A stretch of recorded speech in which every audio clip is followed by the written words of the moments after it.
Nah guys, informasi penting untuk teman-teman yang ada di area Batam dan sekitarnya.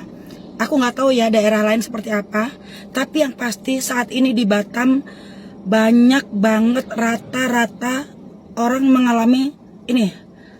Awalnya tenggorokan sakit banget, kemudian besok akan terjadi demam, lalu batuk-batuk dan radang tenggorokan. Ini sampai suaraku sampai hilang.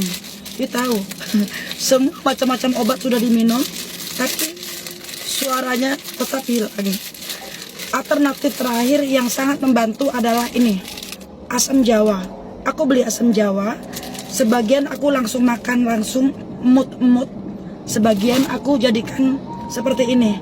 Ini asam jawa direbus pakai gula merah. Membantu banget bila dicoba.